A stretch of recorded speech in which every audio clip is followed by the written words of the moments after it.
आज financial year 2012-2013 के आखिरी महीने की 4 तारीख है, 4 मार्च। मार्च का महीना उन तमाम टैक्स पेयर्स के लिए काफी अहम है जो अभी तक टैक्स सेविंग के लिए निवेश नहीं कर पाए हैं।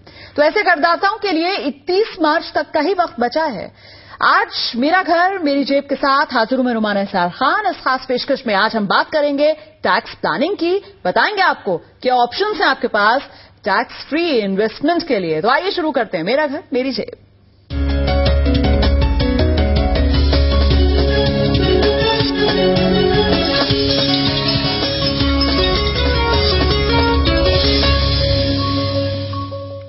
तो क्या आपने मौजूदा फाइनेंशियल ईयर के लिए टैक्स प्लानिंग कर ली है? अगर नहीं तो टैक्स बचाने के लिए किए जाने वाले निवेश के अब चंद ही दिन बचे हैं।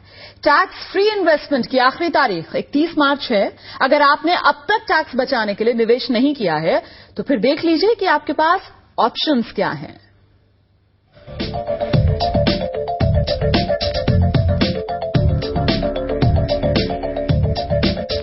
करदाताओं के लिए टैक्स फ्री निवेश की आखिरी तारीख 31 मार्च है। उन करदाताओं के लिए जो अभी तक वित्तीय वर्ष 2012-2013 के लिए टैक्स फ्री निवेश नहीं कर पाए हैं, अब कम दिन बचे हैं। आयकर कानून की धारा 80C के तहत करदाता 1 लाख रुपए तक निवेश करके टैक्स छूट पा सकते हैं। आयकर की धारा 80C के तहत पीपीएफ यानी पब्लिक प्रोविडेंट फंड के जरिए टैक्स बचाना एक अच्छा तरीका हो सकता है। पीपीएफ में एक वित्त वर्ष के दौरान अधिकतम 1 लाख रुपए तक का निवेश किया जा सकता है, जबकि निवेश की न्यूनतम सीमा 500 रुपए है।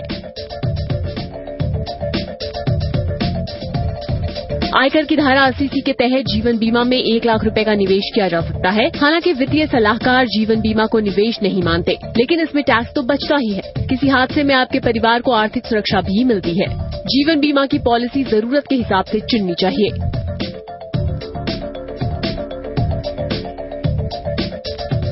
म्यूचुअल फंडों के इक्विटी लिंक सेविंग स्कीम यानी ELSS में निवेश करना भी एक अच्छा विकल्प हो सकता है। इसमें निवेश कम से कम 3 साल के लिए किया जाता है, यानी 3 साल से पहले आप रकम नहीं निकाल सकते। लेकिन इसमें निश्चित रिटर्न की गारंटी नहीं होती।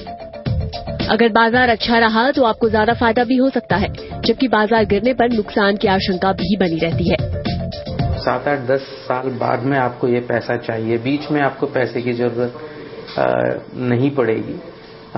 और चूंकि लॉन्ग टर्म है और टैक्स भी बचाना है आपको, और ओवरऑल आपका एक्सपोजर इक्विटी को अगर अच्छा नहीं है तो इक्विटी लिंक्ड सेविंग स्कीम आपके लिए काफी एक अच्छा उपाय है। बैंकों में एफडी कराकर भी टैक्स छूट हासिल की जा सकती है, लेकिन याद रखिए ये एफडी कम से कम 5 साल के लिए होनी चाहिए। वैसे बीते 1 साल के दौरान बैंक एफडी पर काफी अच्छा ब्याज दे रहे हैं। तो रिस्क अगर कम लेनी है तो पीपीएफ, और अगर रिस्क आप थोड़ी सी ले सकते हैं और जो लेनी चाहिए लॉन्ग टर्म के लिए तो equity linked saving scheme. NPS बीच में है। अगर आपको थोड़ा इक्विटी थोड़ा डेट चाहिए और रिटायरमेंट के लिए पैसा चाहिए तो एनपीएस है। टैक्स बचाने के लिए निवेश करते समय कुछ बातों का ध्यान जरूरी है। इन्वेस्टमेंट एजेंट से दोस्ती तो जरूर निभाएं, लेकिन निवेश के लिए उन्हीं पॉलिसियों को चुनें जो आपकी जरूरतों के मुताबिक हो। इसके लिए आप खुद अलग अलग निवेश विकल्पों की तुलना करके देखें। अगर फिर भी समझ न आए तो किसी भरोसेमंद वित्तीय सलाहकार की राय जरूर लें। मुंबई से सचिन कुमार के साथ मधु, जी न्यूज।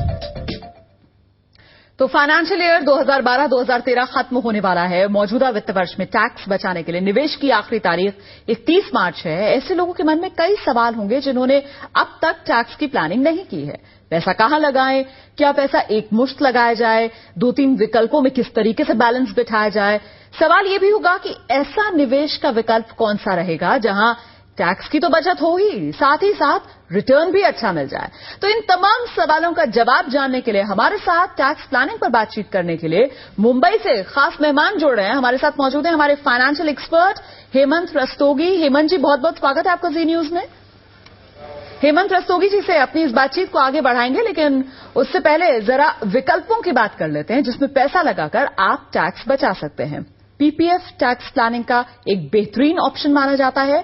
पीपीएफ में पैसे लगाकर आप न सिर्फ टैक्स सेविंग कर सकते हैं बल्कि रिटायरमेंट के लिए एक बढ़िया रकम का अपने लिए इंतजाम कर सकते हैं।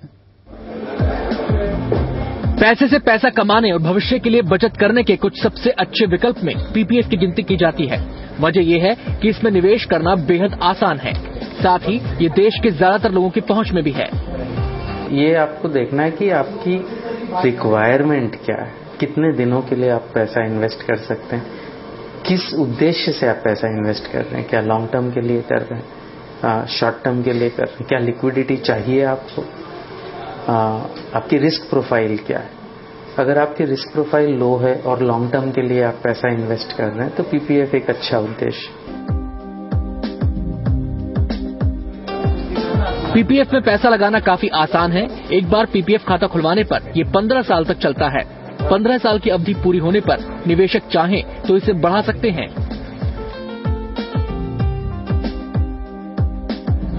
पीपीएफ की सबसे बड़ी खासियत ये है कि इसमें निवेश सुरक्षित रहता है। फिलहाल पीपीएफ में 8.8% की दर से ब्याज मिल रहा है। पीपीएफ में निवेश की सीमा पिछले साल दिसंबर में 70,000 रूपये से बढ़ाकर 1 लाख रूपये की गई है। मतलब ये कि एक वित्त वर्ष के दौरान निवेशक अधिकतम 1 लाख रूपये तक का निवेश कर सकते हैं, जबकि निवेश की न्यूनतम सीमा 500 रूपये है। पीपीएफ टैक्स बचाने का सबसे कारगर तरीका माना जाता है, क्योंकि इसमें न केवल पैसा लगाते वक्त आयकर की धारा 80C के तहत टैक्स राहत हासिल की जा सकती है, बल्कि पीपीएफ में किए गए निवेश से हासिल ब्याज पर भी कोई टैक्स नहीं लगता।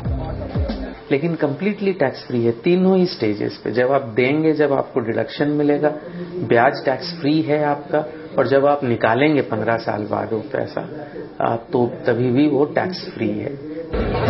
वित्तीय मामलों के जानकार सलाह देते हैं कि हर निवेशक को अपने पैसे का कुछ हिस्सा पीपीएफ में जरूर रखना चाहिए। मुंबई में सचिन कुमार के साथ Jitendra Bhatt, Zee News. Financial expert Hemant Rastogi Mumbai से इस वक्त हमारे साथ मौजूद हैं। हेमंत जी, 31 मार्च की तारीख बस आने ही वाली है, क्या सलाह देंगे आप, किस तरीके से टैक्स बचाया जाए? देखिए, सबसे पहले तो मैं सलाह दूंगा कि हर निवेशक या हर वो जो टैक्स पेयर हैं जो टैक्स प्लानिंग के लिए इन्वेस्ट करना चाहते हैं, वो अपने आप से वादा करें कि अगले साल वो ऐसी सिचुएशन में ना हो कि वो हड़बड़ी में आखिरी दम में इन्वेस्टमेंट करें। तो आई थिंक टैक्स प्लानिंग की जो इन्वेस्टमेंट है, अगर वो साल के शुरुआत से की जाए तो बहुत ही अच्छा तरीका है। दूसरा, मैं चाहूंगा कि क्योंकि अभी कुछ ही दिन बाकी हैं टैक्स की सेविंग करने के लिए, पहले तो वो कैलकुलेट करें कि उनका एक्चुअली टैक्स पेबल है कितना। काफी बार देखा गया कि हम जल्दी में या तो हम कम इन्वेस्ट करते हैं या फिर जरूरत से ज्यादा इन्वेस्ट कर देते हैं, तो या तो हमको टैक्स पे करना पड़ता है बाद में, या फिर हमारा पैसा जो अननेसेसरी लॉक हो जाता है। तो दूसरी चीज मैं चाहूंगा कि वो देख लें कि हमारा टैक्स जो है कितना पे करना है और उसके हिसाब से इन्वेस्टमेंट करें। और तीसरी चीज ये है कि जो हमने सारी ऑप्शन देखी यहाँ पे, जो टैक्स सेविंग की ऑप्शंस हैं, उसमें कुछ ऑप्शंस ऐसी हैं जो मैंडेटरी हैं। जैसे सैलरी क्लास में अगर आप देखें तो एम्प्लॉइज प्रोविडेंट फंड है, वो हर सैलरी क्लास का जो भी टैक्स जो भी उनका ईपीएफ कटता है, वो जो उनका कंट्रीब्यूशन है वो उसके लिए एलिजिबल है। दूसरा, जैसे हमने बात की हमारी जो इंश्योरेंस का जो प्रीमियम है वो भी हमको हर साल पे करना है। और पीपीएफ भी एक हद तक मैं कहूंगा वो मैंडेटरी है, क्योंकि हालांकि उसमें ऐसा नहीं है कि हर साल आपको डालना है, सब 500 रुपए डालने से ही आपका काम चलेगा। लेकिन ये बहुत जरूरी है कि काफी सारे इन्वेस्टर ऐसे हैं जो हर साल कुछ एक रकम उसमें डालते हैं, तो वो देख लें। अगर आपका हाउसिंग लोन है, प्रिंसिपल जो रीपेमेंट आप कर रहे हैं वो भी सेक्शन अंडर 80C के तहत आपको उसमें भी छूट मिलती है, या बच्चों की जो ट्यूशन फी है वो जो आप देते हैं वो भी देख लें। तो मेरा ये कहना है कि जो मैंडेटरी सेविंग या जो एक्सपेंसेस आप कर रहे हैं जिसमें आपको 80C की छूट मिलती है, पहले वो देखिए। जैसा मैंने कहा, पहले देखिए कितना टैक्स सेविंग करना है जी। दूसरा, फिर ये देखिए कि इन टोटल मिला के इनमें कितनी इन्वेस्टमेंट आपकी हो गई है।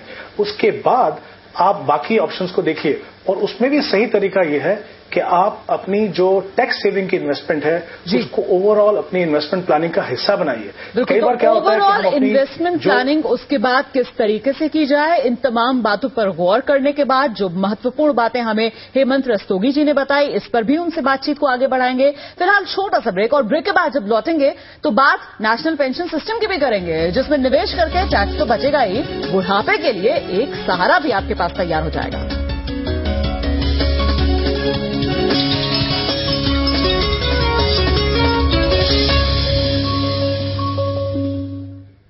नेशनल पेंशन सिस्टम यानी एनपीएस भी टैक्स सेविंग का एक अच्छा विकल्प साबित हो सकता है। अगर आप इसके बारे में ज्यादा नहीं जानते और इस उधेड़बुन में आप हैं कि एनपीएस अकाउंट कैसे खुलवाया जाए, इसमें कितना पैसा लगेगा, तो एनपीएस से जुड़े तमाम सवालों के जवाब आपको इस रिपोर्ट में मिल जाएंगे।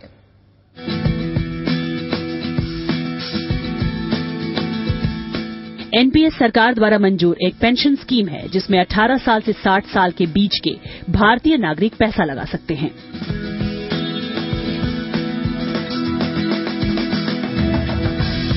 एनपीएस में कम से कम 6,000 रुपए सालाना का निवेश किया जा सकता है। निवेश की ये रकम न्यूनतम 500 रुपए की मासिक किस्त या एक मुश्त जमा कराई जा सकती है।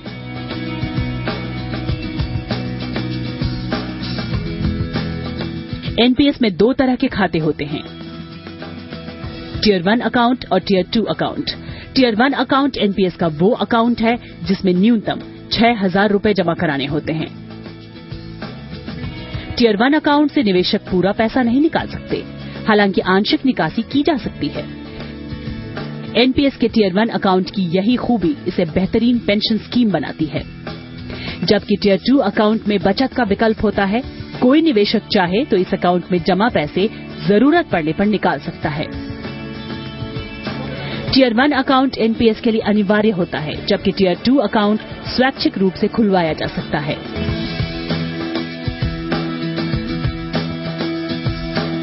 अगर एनपीएस के टियर 1 अकाउंट से 60 साल से पहले कोई निवेशक पैसा निकालना चाहे तो कुल जमा रकम का सिर्फ 20% ही निकाला जा सकता है। 60 साल से 70 साल की उम्र के बीच एनपीएस अकाउंट में जमा रकम का 60% हिस्सा निकाला जा सकता है, जबकि निवेशक की मृत्यु के बाद नॉमिनी पूरा पैसा निकाल सकते हैं।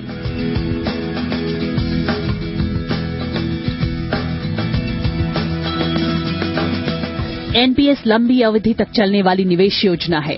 फाइनेंशियल एक्सपर्ट सलाह देते हैं कि एनपीएस में निवेश करने वालों को ध्यान रखना चाहिए कि निवेश बिना रुके निरंतर चले। साथ ही एनपीएस अकाउंट में जमा रकम को बीच में निकालने से रिटायरमेंट की स्कीम का उद्देश्य पूरा नहीं हो पाता।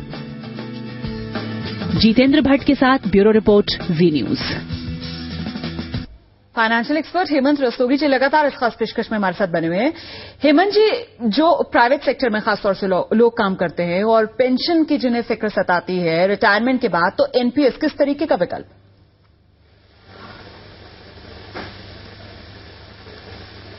जी हेमंत जी, आपको मेरी आवाज मिल रही है? हाँ जी जी हेमंत जी, एनपीएस किस तरीके का विकल्प? देखिए, रिटायरमेंट प्लानिंग जो है किसी भी इन्वेस्टर के लिए बहुत इंपॉर्टेंट गोल है। जैसा आपने कहा, स्पेशली जो प्राइवेट सेक्टर में है, क्योंकि जो गवर्नमेंट सेक्टर में या पब्लिक सेक्टर में उनके पास पेंशन का विकल्प रहता है, तो जो प्राइवेट सेक्टर के जो इन्वेस्टर्स हैं उनके लिए बहुत जरूरी है कि वो रिटायरमेंट प्लानिंग के गोल को बहुत ही इंपॉर्टेंट गोल बना के चले। अब इसमें क्या है, क्योंकि लंबे समय का निवेश होता है, एक डिसिप्लिन की बहुत जरूरत है। काफी बार हमने देखा है कि कुछ इन्वेस्टर जो स्टार्ट करते हैं प्रोसेस लेकिन बीच में उसको रोक देते हैं।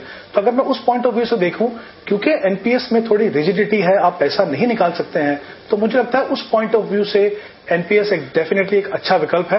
क्योंकि यहां पे जैसा हमने देखा रिपोर्ट में भी कि आप पैसा बहुत अगर निकालना चाहें तो 20% निकाल सकते हैं और उसके बाद भी आपको 10 साल तक 40% पैसा आपको एन्युटी के लिए रखना है।